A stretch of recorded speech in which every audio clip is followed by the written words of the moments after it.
Alex O'Connor, aka Cosmic Skeptic, recently interviewed Bart Ehrman concerning the resurrection apologetics of William Lane Craig, the man we all love and know for defending the slaughter of Canaanite children and asserting that animals don't really suffer, all in the name of the 1 in a million chance that Christianity might be true, because it gives Billy a big swelling feeling in his Holy Spirit-infested heart. Dr. Craig responded on Capturing Christianity, and we got this tasty morsel right out the gate. I have to say, I'm thrilled to hear that Alex O'Connor has switched his handle and gotten rid of the Cosmic Skeptic. I encouraged him to do that. And I thought it was just remarkable how this young man, who is not yet a Christian believer, was able to press Bart Ehrman so hard in presenting the evidence for the resurrection of Jesus. That nice young man Alex is not yet a Christian believer, but apparently he's well on the way because he probed Ehrman with detailed questions, like any good journalist would. We'll be baptizing Alex in the blood of Jesus by next Easter, soon to be followed by Matt Dillahunty, Derek of Myth Vision, and yours truly as soon as I realize that the Creation Museum is all furiously on point. As I was listening to Dr. Ehrman's responses, I just remember thinking, man, this is just not very good. Like, these responses just didn't really strike me. Like, and this wasn't like apologetics Cameron, like trying to just like come up with some reason why Christianity is true. Trying to come up with some reason why Christianity is true. Don't look now, Cameron, but you just said the quiet part out loud. This, of course, is what Christian apologetics is all really about. You don't have to come up with reasons why something is true if you just accept whatever is butt-ass obvious. But, duly noted, when watching Capturing Christianity, you are definitely not in the no-spin zone. Good Lord. All right, here we go. Here's clip number 1.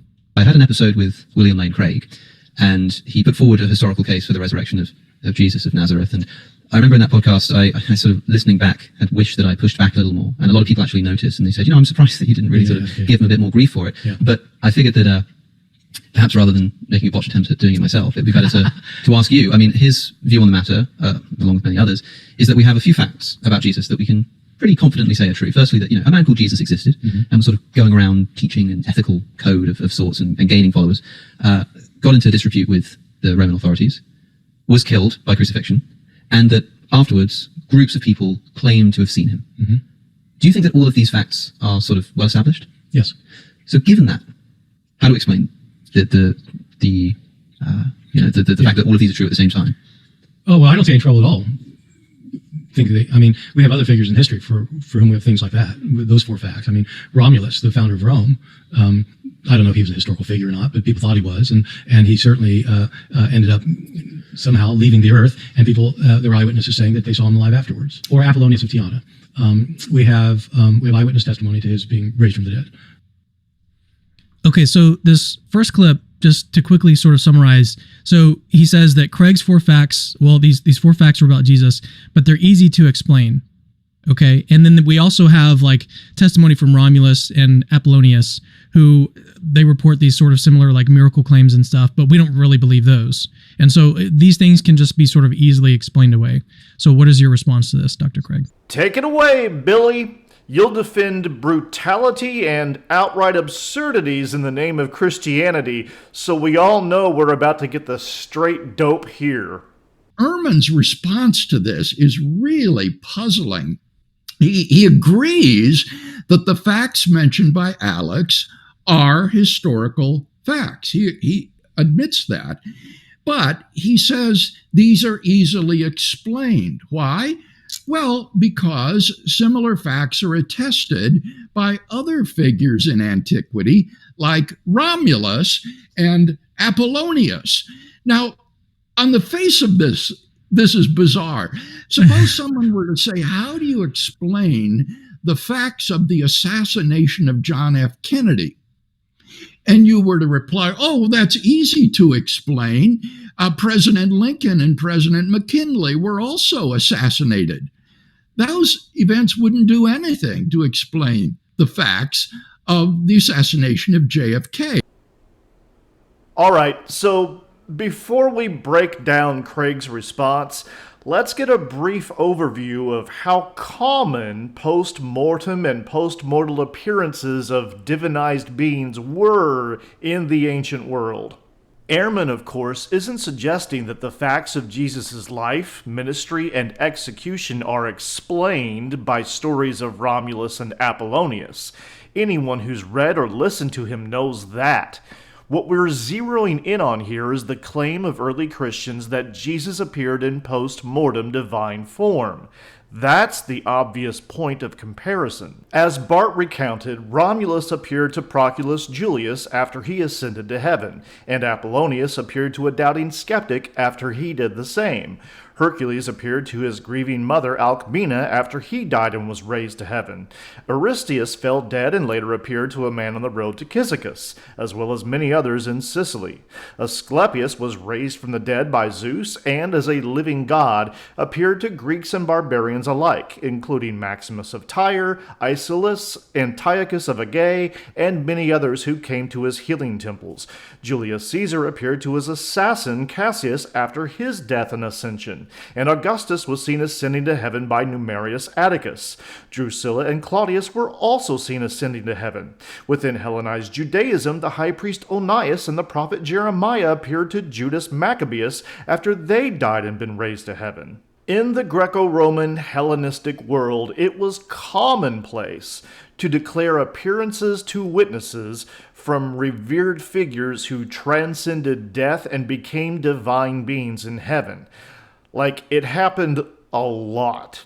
The logic often being that if something so extraordinary and momentous happened, then someone had better see it in order to validate or commemorate the event. So we ought not be surprised when just this sort of thing happens with Jesus, another revered figure who transcended death and became a divine being in heaven. This is not like the facts surrounding one president's assassination being explained by the facts surrounding another's. This is a matter of explanation by common cultural norms and expectations. Billy Craig didn't tip his waitress at Bob Evans this morning because Joe Schmo did it the day before. They both did so because that's common practice in our society. Moreover, those two individuals are historical persons, right? But in the case of Romulus and Apollonius, we're dealing here with mythological and quasi-fictional persons. That's completely irrelevant since even historical persons had mythological motifs applied to them in antiquity, including Apollonius, Julius and Augustus Caesar, Vespasian, Alexander the Great, etc. And Apollonius of Tyana is no more quasi-fictional than Jesus. Like Jesus, he is mythologized to quasi-fictional proportions, but we know he probably existed because we have some of his actual writings. That's more than we can actually say for Jesus. Romulus is the figure in the myth of the founding of Rome who supposedly founded the city about 750 BC. Ehrman himself, you notice, says, I don't even know if he was a historical figure or not.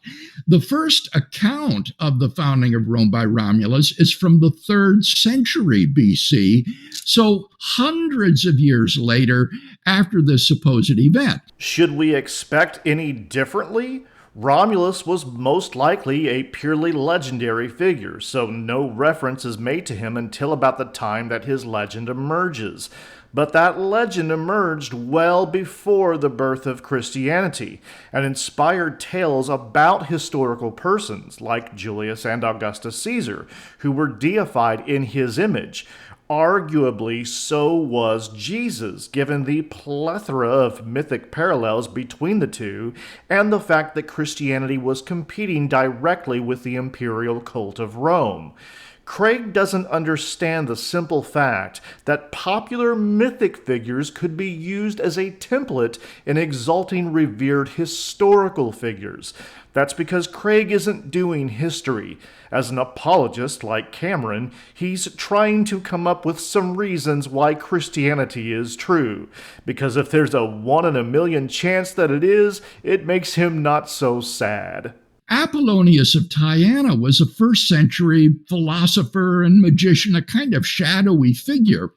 Well, over 100 years after his death, the Roman Empress Julia commissioned the writer Philostratus to write a sort of romance novel of the life of Apollonius of Tyana.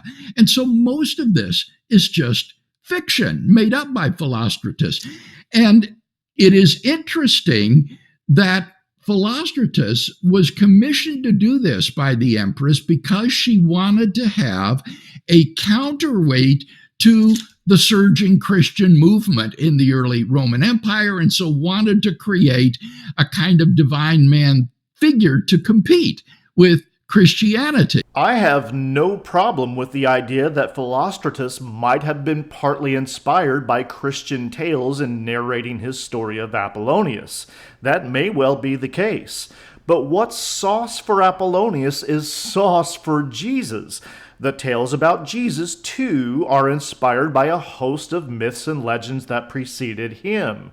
Or do inspiration and influence only work in one direction, Billy? So these are in no sense comparable to the gospel accounts of the life of Jesus, which were written down within the century of the eyewitnesses, within the generation of the eyewitnesses. Legends concerning Alexander the Great, Caesar Augustus, Vespasian, and the 17th century Messiah figure Sabbatai Sevi were spawned within a generation of their lives, sometimes even by contemporaries.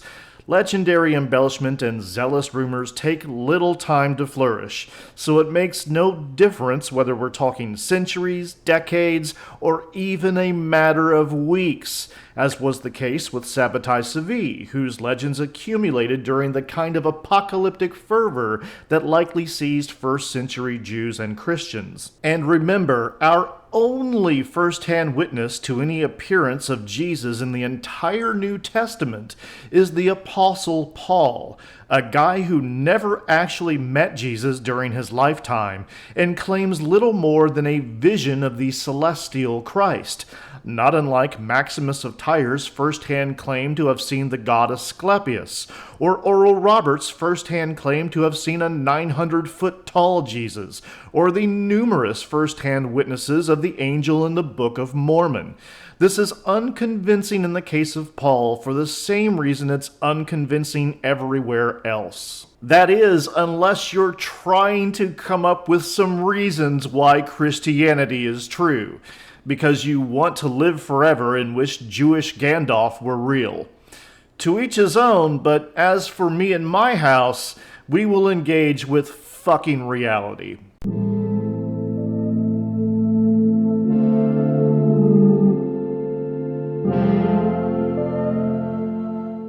I'm trying to come up with some reasons why atheism is true. Huh. Oh, I know, Kevin Sorbo.